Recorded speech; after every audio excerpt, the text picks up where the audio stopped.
we're here in the long term. We're greenlit for the next 6 years so that we operate 24/7, 365, so that if you're too early stage for an accelerator, we can help you get ready for that. Or when you come out of one of those accelerators, that's a 10 to 16 week program and then you're done. We're here for your long-term support. This is the Startup Junkies podcast. We're joined today by our good friend, the program director of the Arise program, Kris Adams. Kris, how are you doing today? Doing good. Thanks so much. Summer's going good, and Arise just turned 1 on June 20th. Well, congratulations. It's good to see you in Fayetteville on a Friday afternoon. Usually we see you on Mondays. So for our listeners out there, tell us a little bit about the Arise program. What is it? So Arise is the long-term support system that's here in Arkansas for tech and tech-enabled startups. It actually started as a different program under a different name 15 some odd years ago. And last year, Startup Junkie won the contract for this. And so we've rebranded it. It has a terrible legislative name, which is the Arkansas Statewide Technology Commercialization Center, which is why we decided to shorten it to Arise, which just stands for Arkansas Innovators, Startups, and Entrepreneurs. Yeah, that's a little easier. A whole lot easier to say. And it's actually kind of been the brainchild of Jeff here and Grace Rains down at Conductor. These two are the people who kind of put the whole program together on paper and had big visions and big dreams. And I've gotten kind of run the ship for the last year, and it's been a blast. Yeah, that's awesome. Before we get into more questions about the program, tell us a little bit about what Jeff likes to call your X-Men Wolverine origin story. My origin story. So once upon a time, I was doing lots of nonprofit work in a lot of faith-based settings, was coming out of that and took a job at the Bentonville Chamber of Commerce running the Tech Summit. And so that's where I got really plugged into the tech space. Had always been using tech previously, doing things like website design, email marketing, SEO type stuff, and really loved it. And so was a tech fan and stepped into that role and was amazed at the amount of tech that was really growing, not just here in Northwest Arkansas, but across the state. And so I did that for about 2 years. Got to meet the good people at Startup Junkie, participated in some of their events, pitch competitions, things like that. And when I saw that they had won the contract for Rise and that they were launching a new statewide tech program, I was like, oh, that sandbox looks really nice. It's a whole lot bigger than my sandbox. I want to go play in that. I said, we got a deal for you. And so it's been a perfect fit. It's a great way to support tech entrepreneurs across the state and just highlight the incredible talent that lives here and works here. When you think back on kind of a year in review, you've had the opportunity from this perch to work with a number of pretty cool startups, I'm assuming. Can you speak to some of those really cool innovations you've seen, or is that kind of like having to pick your favorite child? Oh my goodness, it is the worst. Like I do feel bad you probably when have I have favorite, to pick favorites. But no, there are some great ones across the state that are doing some different things. So one of the early ones that came to us was actually an advanced plastics manufacturer. And you wouldn't necessarily think that what they do is tech or tech-enabled, but because they do it in that lane, they're a duck decoy company. They're based out in duck country in Arkansas, G&H Decoys. Mm-hmm. And so they're absolutely wonderful. They're doing some really cool stuff with their tech. They had moved the company from Oklahoma here to Arkansas, and they're looking for ways to capitalize on more manufacturing opportunities for them. So it's everything from like physical tech like that to things that are more SaaS driven as well. Like we've got a great guy who's in the program and one of our experts, Rajat, who has a program called Ask Steve. Mm-hmm. It's like putting AI, integrating it fully into your Chrome browser. I know a bunch of us on staff have it installed on our computers and love utilizing it. So he's a great person and a great entrepreneur, former Google, and so he's a blast to work with. And we've worked with. Did you ever catch Rajat actually having a conversation with Ask Steve? No, I think he created the whole thing because he needed a friend. But don't tell him I said that. I'm sure he won't watch this. Yeah. Because Google alerts are popping. Rajat's an awesome guy, and it's really useful system that he developed. And then Andy Olson with Path Fertility. Andy has, I always brag on Andy's pitch because Andy has one of the most killer opening lines. So Andy's product is a male infertility test. And so he starts his pitch with male infertility is a women's health issue. And when he said that, like I heard audible gasps and silence at an event. And his next line was perfect, that because so many women undergo treatment that's not useful and ineffective. And he immediately won over the crowd with this perfect 2-line pitch. And so getting to work with like high caliber entrepreneurs like that, really at every stage too. So we're industry agnostic, stage agnostic, all kinds of tech, from an idea that's just budding in someone's head all the way up through some of these highly scalable, just full steam ahead companies that are out there now. How does Arise help? So Arise helps in a couple of different ways. The first is that we do one-to-one coaching and consultations. So with members of our Startup Junkie team, with members of the Conway team, and our outreach leads across the state, if you have a business problem or need, you can connect with us, and we get you the help you need. We speak into your areas of difficulty with our expertise, and we just help get you situated. The second thing that we do is we help you know when and how to access capital. Companies come to us all the time looking for how they can, pitch at events, how they can raise VC funding, how they can get state incentives. We help them navigate that whole process. Help them figure out what's a good fit for them at the right time and pursue that. We'll even get as granular as like you and I have been on calls where we've reviewed pitch decks with people and given them like real-time feedback and help them prep as they go in to meet with investors. So we do the consulting. We do the help navigating access to capital. We have a really big subject matter expert network, which I think is the coolest thing that we do.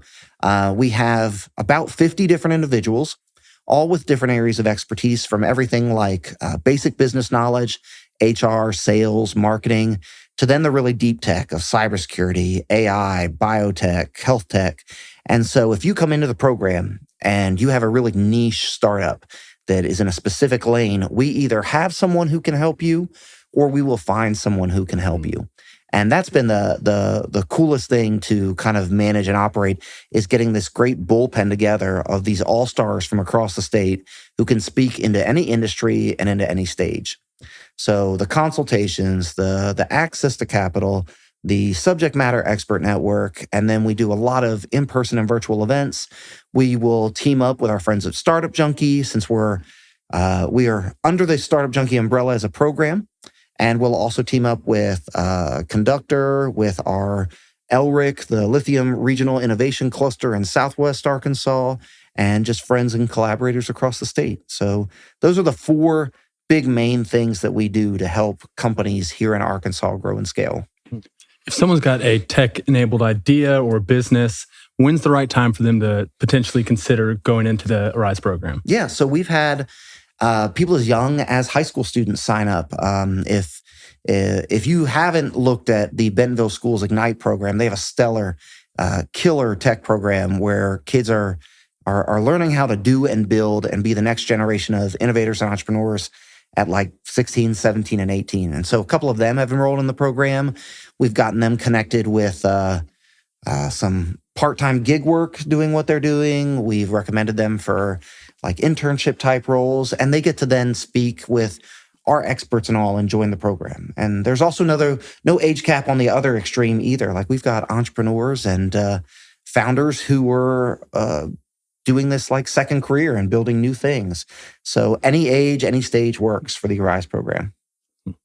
And so when someone interfaces with the Arise program, how do you vet individuals that may not have kind of that tech-enabled component? Like, what does that process look like for kind of onboarding them into this? Is there a formal application process, or really just kind of coming through, you and other outreach leads to kind of determine that they're a fit? Yeah, so the first sort of point of contact is our website, arisearkansas.org. You fill out a short form that gives us some of your basic info and details about your company. If you're early stage, a lot of it's going to be zeros, and we totally expect that. What that helps us do, sort of the reason behind that, is we can then get a picture at a macro level as to what's happening with tech entrepreneurship across the state. So you'll do that initial survey that gets you into our pipeline. Odds are you'll do your onboarding call with me. That's probably been the coolest part of my job, is doing like every one of these onboarding calls for the most part to get people into the program. And I'll learn more about your business, ask a couple questions, and then that's where we kind of determine who's a good fit and who's not. So really our key 3 items to get in the program are that you are tech or tech-enabled, that you are Arkansas-based, and that you are scalable. And where that has to flex a little bit is, some companies that may think they're a tech company might not be scalable. So for example, let's say you have a small computer repair shop that operates here in Fayetteville, and you serve, maybe Northwest Arkansas, Benton and Washington counties. Definitely a tech company, but it's not scalable in the same way as a company that's like developing their own IP or trying to grow to a national and even international presence. Tech-enabled also looks really different. It can be the duck decoy manufacturing that we talked about. It can be an app or a platform that you're developing. It can be a physical product. We've got a cool company in the program that's developing 3D printed body armor. Like something straight out of like Call of Duty type stuff, that it just seems otherworldly. But it's a physical product that is extremely tech-enabled, but you wouldn't necessarily think of in the same lines as like a software product. Where does e-commerce fall into that? E-commerce fits too. I really think that what is really distinguishing is that sort of IP side. Are you generating an idea that is so unique that you're probably going to have to back it up with some patents and some other legal protections? For some of the services, we kind of flex a little bit. We have a couple marketing firms and groups like that in the program because they're leaning into things like AI and just some of the more tech-forward tools. And so we can be a little bit flexible. We can even do like a trial period, like kind of see how it works out for 6 months to a year, things like that to just help companies see if they're a good fit. If they're not tech or tech-enabled, they still could be a good fit for Startup Junkies services, right? I think that's the key point, is that no one is ever getting a closed door. It's just a matter of who serves them. And so the way I describe it to them on the onboarding call is that the Arise program really is just a lane of the broader Startup Junkie umbrella. So we serve the scalable tech crowd, where all the other entrepreneurs, the food trucks, the bakers, the small business owners, all can be served by Startup Junkie here in Northwest Arkansas, can be served by our sister company, Conductor, down in Conway, and then lots of other organizations that we partner with around the state, like our good friends at the ASB TDCs, just lots of other great groups to work with. All those founders that don't have pocket protectors or tape on their glasses. We are a specific we can still help crowd. We can still help them, right? Yeah. This episode is sponsored by Black Apple Hard Cider. Black Apple is Arkansas's first cidery, producing incredible hard ciders in its natural state. You can try over 14 flavors in their downtown Springdale tap room, along with a full bar with cocktails, wines, and various other incredible beverages. When you visit their tap room, mention the Startup Junkies podcast and get a cider flight half off. Thanks again, and check them out at blackapplehardcider.com. I like to think of it, and I often describe it as kind of like a pipeline of resource or services for entrepreneurs, to where they can plug in at one end of the spectrum, and hopefully we push them along that kind of pipeline. And whether that be a Startup Junkie related service, or we're some other organization we've partnered with and that we collaborate with, to kind of everybody kind of fits in that spectrum of offerings. Yeah. So. And I think what's really unique about Arise is, so we are state funded, so we're completely free to entrepreneurs. And our prime funder is the Arkansas Economic Development Commission. And our program runs in parallel with a couple other initiatives that they have going. So the AEDC funds 12 accelerator programs right now. An accelerator is a 10 to 16 week program to really ramp up your scalable tech business. We're here in the long term. We're greenlit for the next 6 years, so that we operate 24/7, 365 so that if you're too early stage for an accelerator, we can help you get ready for that. Or when you come out of one of those accelerators, that's a 10 to 16 week program and then you're done. We're here for your long-term support. And so we're really running in tandem, in parallel with them to help support startups. And it's a consistent handoff and trade-off where we're all helping, really, because any win across the board is a win for Arkansas and a win for the entrepreneurial support organizations like ourselves that are investing in them. It gives, I think, to add some stickiness to Arkansas in terms of the companies that are not necessarily from Arkansas and are here participating in those accelerator programs. Two of the companies you mentioned early on were Fuel alum. One of them, Andy, was not, he relocated to Arkansas. And so having the opportunity to plug in with a resource that will continue to provide follow-on support and open the door to a network of subject matter experts or resources and that sort of thing, I feel like that's a huge value add to, what Arkansas has to offer for an entrepreneur looking at where they might set up shop. Yeah, absolutely. And we can help with their landing. If they come out of one of the accelerators and they're considering a move to Arkansas, we're happy to help connect them, like sort of in that process so that it can make the transition less difficult and a little smoother on their end. I'm curious about the SMEs you guys have. Yeah. The subject matter experts. What are the requirements to be an RISE SME? So early on, we patched together this kind of wide group, and we started noticing some interesting trends. I'd say the majority of our experts tend to get asked about three things in particular. Marketing is always top of mind. People want to know how to sell their products, how to best represent themselves and their brand. We also get a lot of legal questions, and so we've done a great job pulling in about 4 or 5 different attorneys, and one group is actually an entire law firm that is connected through our portal. And then we get a lot of things related to capital, venture capital, fundraising. And so we've done a good job building out a great bullpen kind of in those 3 main areas. Where we're looking to kind of grow that in the future is to really get even more specificity in some of the deep tech areas. So for example, on my wish list and hit list of experts I want and need, love to have somebody in AR, VR. We've got some great AI experts. AR, VR is kind of the next iteration of where I think a lot of that's leaning towards. And so it'd be great to have some people there. We're always on the lookout. If you've got some interesting coding expertise or something like that, software engineers, people who are used to the actual building of some of these. And if you've built interesting physical products that are deep tech related, we were passing around here in the office, a company that is making the physical materials for quantum computing chips and things like that. If you've got areas of expertise in that, we'd love to have you reach out. You can connect on our website, and then we'll try to plug you in as we get need and demand for those areas. As you can imagine, not everybody is doing a quantum computing startup, and so we kind of need to throttle that based on need and interest. But there's always somebody in the wings who's looking to build something cool like that. We want to have an expert ready to pair them with. Yeah. Thank you. Great answer. Yeah. So you guys are greenlit for the next 6 years. Yeah. Tell us what those years look like. So year 1 that we just wrapped up was a year of setting a lot of benchmarks. We wanted to see how many people we could get into the program, do a year's worth of consults and see where we landed.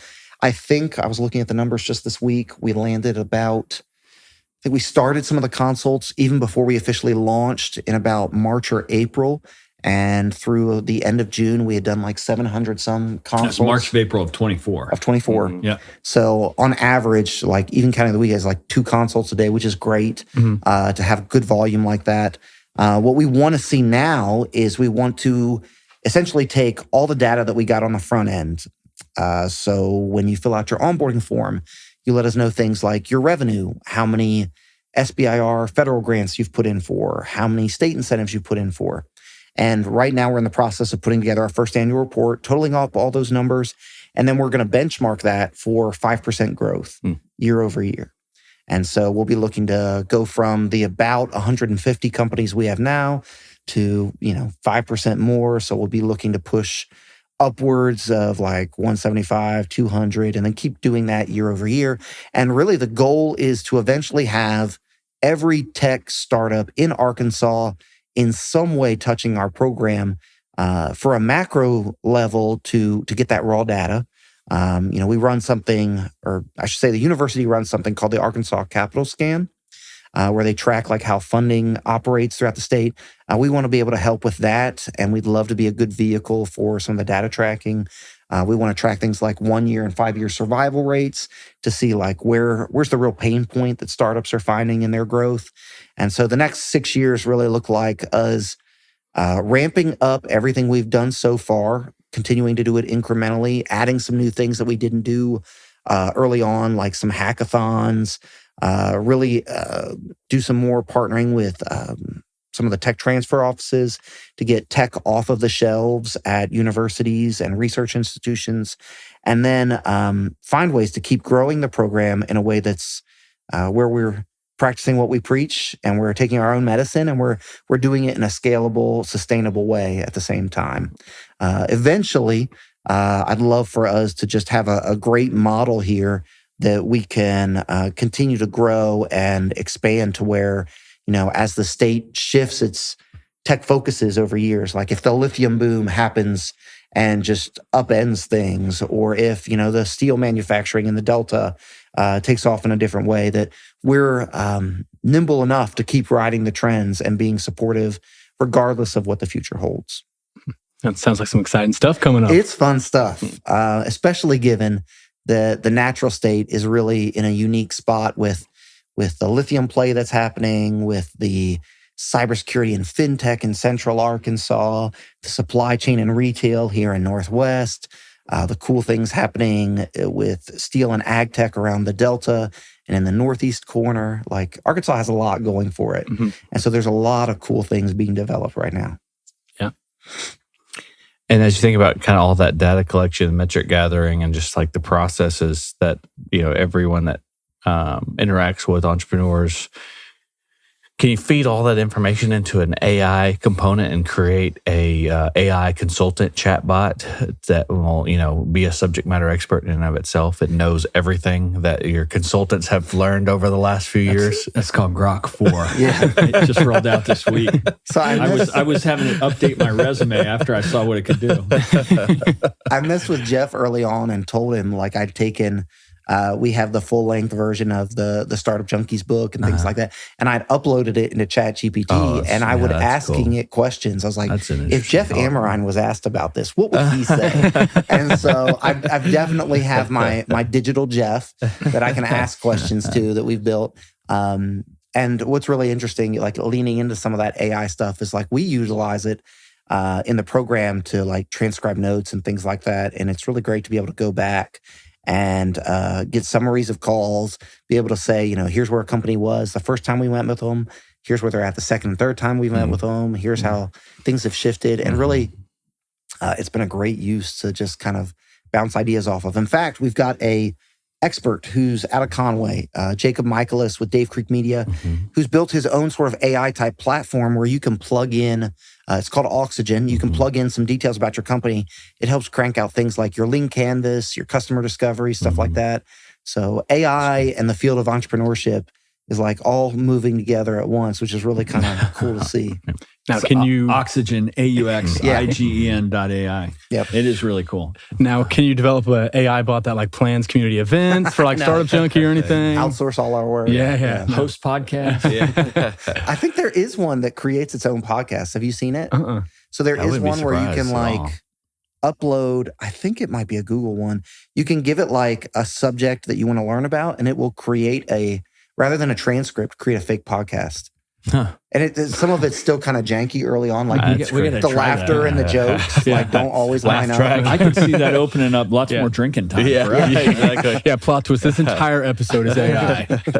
I did see yesterday an article talking about a band that had skyrocketed up Spotify, and it was all AI. All AI. Even the band members, everything. They've got AI influencers now. What was it? Some goofy name. I can't remember. Velvet Sunshine or something like that. Friggin' name. But it was also in the New York Post, so I wasn't sure if it was like 100% true, but it looks pretty crazy. Well, I heard the New York Post is all AI now, too. Yeah. Maybe you're gonna get us canceled. But yeah, the influencers and stuff too. There's like the U.S. Open. There's influencers like working the U.S. Open, and yeah, it's crazy to think about. Yeah. Well, we took a look into the future. Some technology that you guys might not have quite yet is a time machine. But let's say you did have a time machine at your office, at your house, wherever. Go back in time, tell younger Kris a piece of advice. What would it be? Oh my goodness. Should have bought that stock in Netflix when we were getting DVDs. Yep. I remember thinking that was so innovative. What I would give everyone sort of a push towards is I would have told myself to lean more into some of the marketing and entrepreneurship thought, research, things like that, specifically when it comes to innovation. I think when you talk to some of these people who have been doing this long term, Google has its own method for innovating and thinking outside the box. It's applicable with everything you do. And I think that the more you can learn about how to think outside the box and not be one of the 99% of people that are doing things the way they've always been done, and being one of those 1%ers who goes against the stream and tries to solve problems differently, it's useful across the board. The other thing, I don't know, maybe connect with Jeff and Startup Junkies sooner. Yeah. But that is the best piece of advice we've ever had on the podcast, I think. Well, come see the Startup Junkie team sooner. Yeah. Later, right? Come to Startup Junkie events. Yeah. Great advice, Kris. Yeah. Listen to the podcast. Yeah, exactly. Cool. Well, if any of our listeners want to know more about you or the Arise program, where should they go? All right. So first step is to visit arisearkansas.org. If you have a scalable startup, you are welcome to go ahead and fill out that application form. If you want to connect with us to just learn more about events, things like that, there's an option to shoot us an email. If you're not sure if your company's a good fit, we can always connect that way. But put in an application if you want some support. Email us if you just want to ask some questions and kind of dip your toes in. And really, the way we'd love to also connect, like you just mentioned, in person at some of the great events that happen here and in Central Arkansas. Come say hello, shake hands, meet some fellow innovators. It's a great way to just take some of the scary side out of people sometimes get a little apprehensive with consulting or with asking others for their insight and advice. It's a nice way to kind of meet the real people behind it, and see how much we genuinely want to help your business out. And all the services are free. All the services are free, which is what you always got to lead with. The price is right. The state loves you if you're an entrepreneur. They're investing in you. And they want to see you succeed as well. So come check out the services. Can't hurt, Yeah. What you got to lose? Yeah. Awesome. Well, we encourage all of our listeners to go check out the Arise program. Thanks for coming in. Thank you guys for having me. It's been a good time. Thanks to Black Apple for sponsoring thank you, Black Apple. this episode. Awesome. If you enjoyed this episode, make sure to share with a friend. Subscribe and review because it matters to us and we want to hear from you. If you're interested in learning how to work with us, check out the information below. See you next week.